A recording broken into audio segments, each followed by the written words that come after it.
Hello everyone, आज है 5 अक्टूबर और आज इस वीडियो में हम बात करने जा रहे हैं अदानी पावर के बारे में। देखिए, अदानी पावर का शेयर अगर आप देखो तो पिछले कुछ दिनों से काफ़ी वीक नज़र आ रहा है। 400 रुपये के करीब पहुंच गया था ये, उसके बाद देखो तो थोड़ा थोड़ा करके ये नीचे की तरफ आ रहा है। अगर तेज़ी आती भी है तो टेम्पररी 1-2 दिन की तेज़ी होती है, उसके बाद लगातार यहाँ पर गिरावट देखने को मिल रही है। लेकिन अदानी ग्रुप की इकलौती ऐसी कंपनी है जिसने हिंडनबर्ग रिपोर्ट के बाद सबसे ज़्यादा रिटर्न बना कर दिया है। बातचीत करेंगे उसके बारे में, लेकिन उससे पहले अगर आपने अभी तक चैनल को सब्सक्राइब नहीं किया है तो प्लीज़ अभी इसे सब्सक्राइब कर लीजिए, क्योंकि आगे भी बहुत सारे वीडियोस हैं जो आपको काफ़ी ज़्यादा हेल्प करेंगे। तो अदानी पावर अगर देखा जाए तो 370 रुपये का शेयर है। पिछले एक महीने में अभी भी 8% की तेज़ी है, क्योंकि जब तेज़ी आई थी ना तो बहुत कम दिनों में बहुत बड़ी रफ्तार आ गई थी यहाँ पर। लेकिन उसके बाद अगर आप देखोगे तो लगातार यहाँ पर गिरावट बनी है। अगर तेज़ी आती भी है तो वो एक दिन की तेज़ी होती है, वापस ये नीचे की तरफ गिरता है, फिर अटेम्प्ट करता है, फिर ये नीचे की तरफ गिर रहा है। अगर हम एक साल का ग्राफ देखें तो देखिए, जब हिंडनबर्ग की रिपोर्ट आई भी नहीं थी, ठीक है, रिपोर्ट आई भी नहीं थी, तब भी ये 400 रुपये के करीब था और वहाँ से ये ऑलरेडी गिरावट दिखाना शुरू कर चुका था। ऑलरेडी गिरावट दिखाना शुरू कर चुका था और तकरीबन 370 से गिरकर ये 270 पे आ चुका था। ऑलरेडी बहुत बड़ी गिरावट इसने हिंडनबर्ग की रिपोर्ट आने से पहले ही दिखा दी थी। और जब हिंडनबर्ग की रिपोर्ट आई तो बहुत बड़ा फॉल ज़रूर आया, 50% तक ये गिर गया था। लेकिन उसके बाद अगर आप देखोगे तो 400 रुपये पर गया। मतलब हिंडनबर्ग की रिपोर्ट आने से पहले ये 270 रुपये का शेयर था और बाद में 400 रुपये तक के भी लेवल देखे। जबकि बाकी कंपनी के बाद अगर हम करें, जैसे कि अदानी एंटरप्राइज अगर हम देखें तो भैया ये 4000 रुपये से गिरकर नीचे आया था और अभी भी रिकवर नहीं कर पाया है। विल्मर अगर आप देखोगे तो विल्मर भी बहुत बड़ा करेक्शन दिखाया था, 500 मतलब 550 रुपये के लेवल से गिरकर ये नीचे आया था और अभी भी तेज़ी नहीं है। ग्राफ देखो तो लगातार डिक्लाइन वाला है यहाँ पर। अदानी गैस की बात करें तो भैया इसने तो अभी तक कोशिश भी नहीं करी है ऊपर जाने की। सबसे ज़्यादा गिरावट यहीं पर है, सबसे ज़्यादा गिरावट।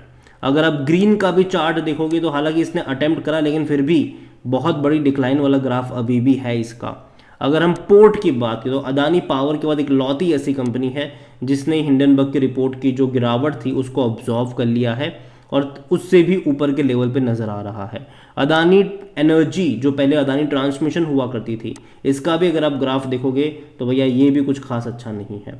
तो देखा जाए तो अदानी पावर डेफिनेटली काफ़ी बेहतरीन तेज़ी इसने दिखाई, लेकिन अगर आप ग्राफ देखोगे ना तो आपको पता चलेगा कि ये नवंबर से लेकर जनवरी तक गिर क्यों रहा था।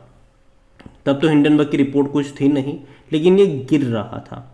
उसकी सबसे बड़ी जो वजह थी वो वजह ये थी कि देखो यार, मार्च और जून के जो नंबर्स होते हैं ना, आप अगर यहाँ पर देखो 125 रुपये से इसने तेज़ी पकड़ी थी, अगस्त तक बड़ी रफ्तार आई थी, ठीक है, अगस्त तक बड़ी रफ्तार आई थी। मार्च महीने से लेकर अगस्त तक बड़ी तेज़ी यहाँ पर रही थी।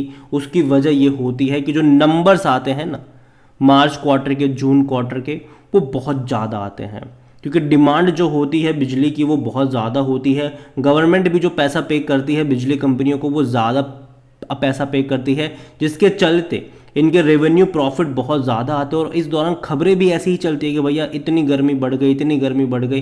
तो पावर कंपनियों के जो शेयर होते हैं वो ट्रेंड में रहते हैं और तेज़ी देखने को मिलती है। और यही वजह थी कि 2022 के अगर हम मार्च से लेकर अगस्त तक का ग्राफ देखें तो शेयर 125 रुपये से बढ़ के 400 रुपये पर जाता हुआ नजर आया था, 411 तक गया था ये। लेकिन अगस्त के बाद यहाँ पर एक गिरावट बनना शुरू हो गई थी और वो जनवरी तक रही थी। और हिंडनबर्ग की रिपोर्ट के बाद और बड़ी गिरावट आई थी यहाँ पर, तो 411 रुपये से ये ऑलरेडी गिर रहा था, जनवरी में 275 पे आ गया था। रीज़न ये थे कि उसके बाद के जो क्वार्टर के नंबर आए, सितंबर के नंबर्स आप देखो और इसके बाद अगर आप दिसंबर के भी नंबर देखोगे तो वो काफ़ी ख़राब रहे थे। और वो ख़राब रहते हैं क्योंकि डिमांड उतनी ज़्यादा होती नहीं है, तो डिक्लाइन आता है, तो वही यहाँ पर डिक्लाइन आया। और इस बार भी कुछ ऐसे ही फॉर्मेशन हमें नजर आया। अगर आप देखोगे तो 2023 में भी कुछ ऐसा ही हुआ कि फरवरी से तेज़ी आना शुरू हुई थी यहाँ पर, और हालांकि वो एक महीना और चली, सितंबर तक चली। और उसकी वजह ये थी कि सितंबर महीने में खबरें बहुत ज़्यादा यहाँ पर आ गई थी और खबरों की वजह से ये तेज़ी जो थी वो कंटिन्यू रही, सितंबर तक भी कंटिन्यू रही। अगर वो खबरें नहीं आती तो शायद गिरावट का जो फॉर्म था वो शायद पिछले महीने से ही यहाँ पर बिल्ड होना शुरू हो जाता। और अभी मुझे लगता है कि ये जो गिरावट है वो शायद आएगी यहाँ पर, क्योंकि अभी जो सितंबर और दिसंबर के नंबर्स होंगे वो शायद उतने अट्रैक्टिव ना आए, ठीक है। और ये जो सितंबर में भी जो तेज़ी बन की मतलब बरकरार रही, उसमें खबरों का काम काफ़ी ज़्यादा था।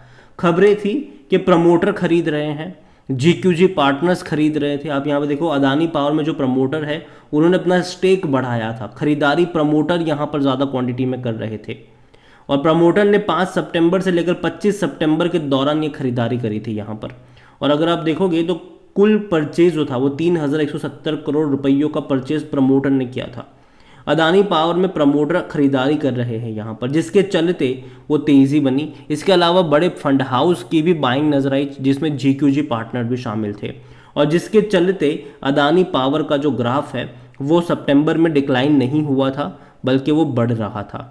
लेकिन अभी मुझे लगता है कि डिक्लाइन का जो फेज़ है वो धीरे धीरे शुरू हो चुका है। पिछले एक महीने का ग्राफ देखो तो पिछली बार भी 400 पे गया था, इस बार भी 400 पे जाने के बाद डिक्लाइन देखने को मिल रहा है। और मुझे लगता है कि यहाँ से जो जनवरी का ग्राफ होगा वो शायद थोड़ा सा वीक रह सकता है, ऐसा मेरा मानना है, ठीक है।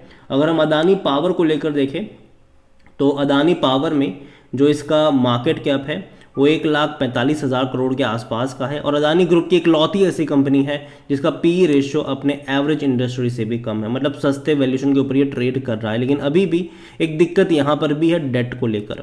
डेट टू इक्विटी रेशियो इसका 1.41 के आसपास देखने को मिल रहा है। और जैसे कि मैंने कहा कि नंबर्स वीक होते हैं।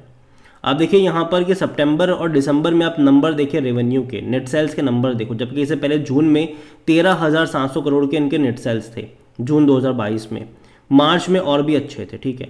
तो यहाँ पर आप देखो सितंबर में घट के सीधा 7,000 करोड़ पर आ गए, दिसंबर में 7,700 करोड़ पर आ गए। बाद में जब मार्च आया तब जाके इनके रेवेन्यू में तेज़ी देखने को मिली। और सेम चीज़ आपको देखने को मिली थी प्रॉफिट में भी, जहां जून क्वार्टर में, मार्च क्वार्टर में इनके प्रॉफिट तकरीबन 5,000 करोड़ क्वार्टरली थे, वहीं सितंबर में इनका प्रॉफिट घट के तकरीबन 700 करोड़ का हो गया। और वापस से दिसंबर में तो और कम हो गया, 9 करोड़ में सिमट के रह गया ये। लेकिन जब वापस से मार्च और जून क्वार्टर आया तो प्रॉफिट देखिए किस तरीके से बढ़ा है। तो अभी जब इनके सितंबर क्वार्टर के नंबर आएंगे तो भैया मुझे नहीं लगता है कि 8,000 करोड़ 5,000 करोड़ के प्रॉफिट शायद आपको देखने को मिले। अगेन ये मेरा ओपिनियन है, ठीक है। और जहाँ तक बात करिए शेयर होल्डिंग को लेकर तो देखो प्रमोटर ने खरीदारी तो सितंबर महीने में करी है। तो अभी जो क्वांटिटी आप यहाँ पर प्रमोटर की देख रहे हो 74.97%, हालांकि पुरानी होल्डिंग है ये, थोड़ी सी और क्वांटिटी इनके प्रमोटर ग्रुप की तरफ से आई थी, बीच में कुछ क्वांटिटी बेची भी गई थी, ठीक है, पहले क्वांटिटी बेची भी गई थी। यहाँ पर शेयर होल्डिंग में देखो तो प्रमोटर की 25% की स्टेक गिरवी भी है। पर हालांकि ये जून क्वार्टर की पुरानी होल्डिंग है, जब सितंबर की अपडेट होगी तो देखना इंटरेस्टिंग रहेगा कि कौन खरीद रहा था कौन बेच रहा था। यहाँ पर एफआईएल्स देखोगे तो प्रमोटर के बाद पब्लिक और एफआईएल्स ही है, ठीक है। म्यूचुअल फंड दूरी बनाए हुए हैं इससे, इंश्योरेंस कंपनी दूरी बनाए हुए हैं इससे। तो देखिए ओवरऑल मैं कहूँगा अदानी पावर को लेकर कि अभी डेफिनेटली गिरावट एक्सपेक्टेड है ये, और पैटर्न रहा है, पिछले साल भी ये पैटर्न रहा था। तो देखते हैं कि इस बार भी ये पैटर्न कंटिन्यू इसका होता है कि नहीं। देखो खबरों के ऊपर ये ट्रेड करेगा, अगर कोई खबर आ गई अच्छी तो भागेगा, अगर नहीं आएगी तो ये जो डिक्लाइन वाला फेज़ है शायद वो कंटिन्यू रह सकता है। यहाँ पर जो डिक्लाइन वाला फेज़ आया है वो कंटिन्यू रह सकता है, धीरे धीरे करके जाएगा, पता भी नहीं चलेगा।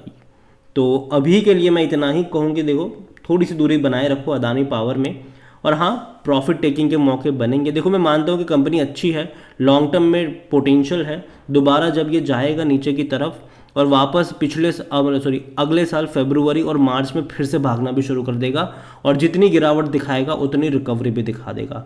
तो ये होगा यहाँ पर, ठीक है, ये ट्रेंड है, ये होगा यहाँ पर, ये मेरा मानना है, बाकी मर्जी आपकी है। इसके अलावा एनालिसिस के लिए जिस पोर्टल का मैं इस्तेमाल कर रहा हूँ ट्रेड ब्रेन्स, अगर आप भी इसको यूज़ करना चाहते हैं तो लिंक मैं आपको डिस्क्रिप्शन में दे दूंगा। और अगर आप मेरा कूपन कोड HSA20 का इस्तेमाल करोगे तो आपको 20% का डिस्काउंट भी मिल जाएगा। कई सारे बेहतरीन फीचर्स है यहाँ पर, जिनमें से एक है कि जो बड़े बड़े इन्वेस्टर्स हैं वो क्या खरीद रहे हैं, उनका पूरा पोर्टफोलियो आपको यहाँ पर मिल जाएगा, वो भी क्वार्टर ऑन क्वार्टर अपडेट के साथ। यही वो लोग हैं जो शेयर बाजार में बड़ा गेम खेलते भी है। इनके पोर्टफोलियो में आपको ज़्यादातर स्मॉल कैप मिड कैप भी देखने को मिलेंगे। तो देर किस बात की है, लिंक डिस्क्रिप्शन में है, कूपन कोड का फायदा उठाना भूलिएगा नहीं। वीडियो को यहीं पे एंड करूंगा, पसंद आया हो तो लाइक करें, शेयर करें। चैनल पर अगर पहली बार है तो प्लीज़ सब्सक्राइब करें। और अदानी पावर के बारे में आप क्या सोचते हैं वो भी आप मुझे कमेंट में लिख के बता सकते हैं। Thank you.